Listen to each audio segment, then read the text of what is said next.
Hello, this is A Tale of Two Readers, and I am Gabriella. Today, I'm going to be rereading the worst book I've ever read. I read this book for the first time probably 5 years ago, and I just remember it being such trash, like it was laughable, which is kind of why I'm rereading it, because it was actually funny and how bad it was.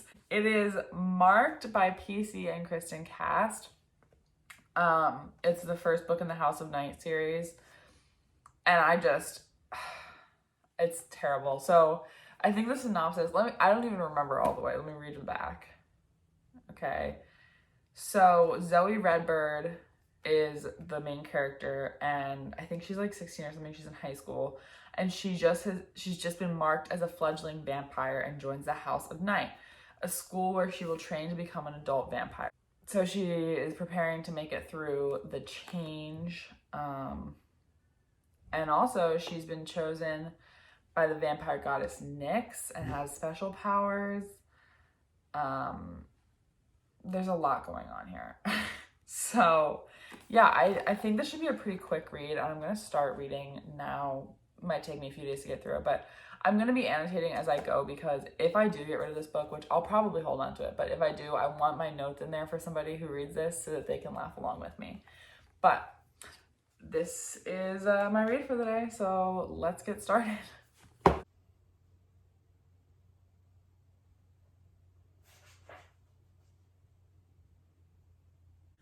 This book is so bizarre. There are some things about it that I kind of enjoy. Like I don't hate how vampires are just like a known part of the world, and like everybody knows about the vampire finishing school. They've all seen a vampire. Like it's just kind of like a regular thing.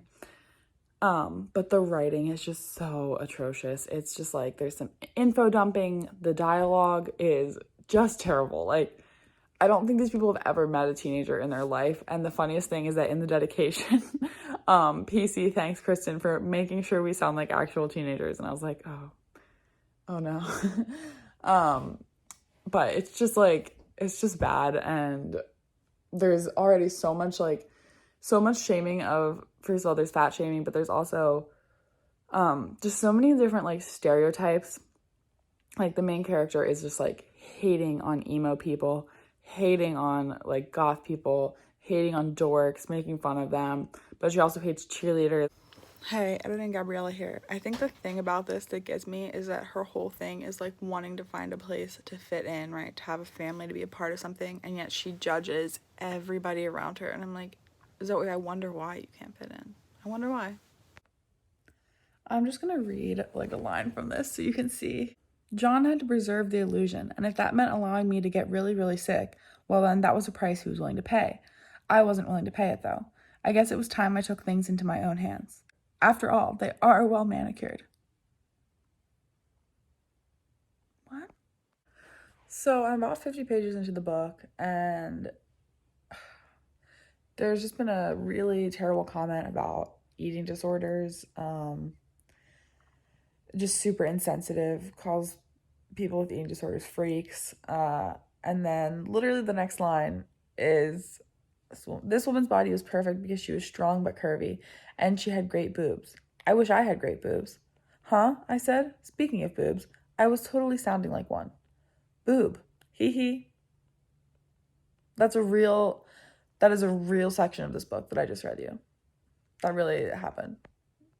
Another thing to watch out for in this book is that it does use the R word multiple times. I mean, I'm only 50 pages in and it's already been used twice. It is a really quick read because like as far as world building and like setting, there's almost none. Character development, no, or like character description, like barely anything. It's really just a series of events. So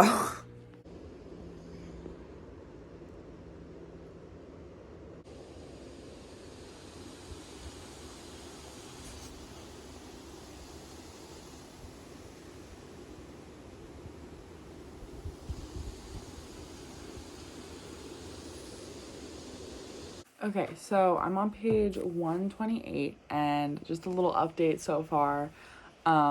Zoe is you know, in school. She's like settling in. She's made some new friends. Basically, her friend group is her roommate. What's her name? Stevie Ray or something? Yeah, Stevie Ray.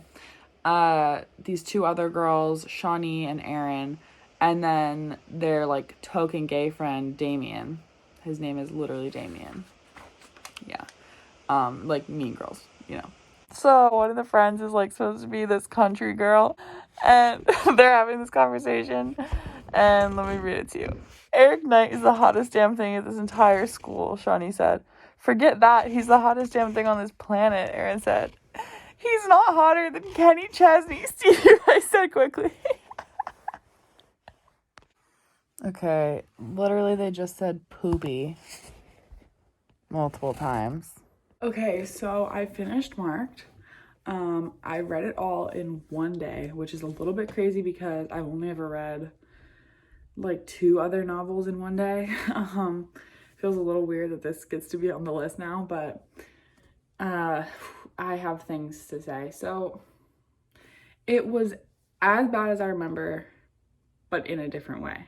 So I read this when I was probably like, I don't know. I originally said, 5 years ago, but I think it's actually been longer. I think I might have only been like 14 when I read this.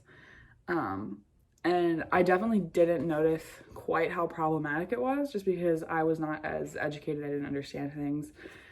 And oh boy, it is bad. The slut shaming in this book is absolutely off the charts. I mean, there's one line. So I'm going to talk about blowjobs now. Get ready. Yes, I was aware of the whole oral sex thing. I doubt if there's a teenager alive in America today who isn't aware that most of the adult public think we're giving guys blowjobs like they used to give guys gum, or maybe more appropriately, suckers. Okay, that's just bullshit, and it's always made me mad. Of course, there are girls who think it's cool to give guys head. They're wrong. Those of us with functioning brains know that it's not cool to be used like that.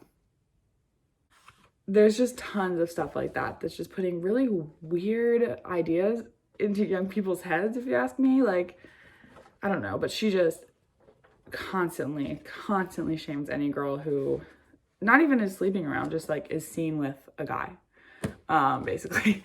So there's a ton of that. She says the R word multiple times, calls people with eating disorders freaks, like I mentioned. There's just a lot of stuff in here that's not great. So the way she talks about the gay character in the book is a little bit weird too. It's very problematic. And so I definitely didn't remember that as much from when I was younger. The thing that I did remember was the dialogue was super weird, but I feel like this time it was kind of funnier to me and I could get past it, and I still was like kind of interested in what was going to happen. The plot is not really a lot, but I don't mind that. The thing that bothered me was just just the poorly done world building. She just did a lot of it by like, you know, info dumping or people just telling her. She didn't really get to like find anything out for her own. There wasn't really any like build up to it. It just was like she was just in there all of a sudden and people were just telling her what was happening. So it was a bad book. Is it the worst book I've ever read? Yes. But do I want to know what happens in the next one? A little bit. So I don't know. I'm not going to read the next one, but I'm probably going to look up a synopsis and like see everything that happens. But anyway, would I recommend this book? No. And I'll see you in the next one.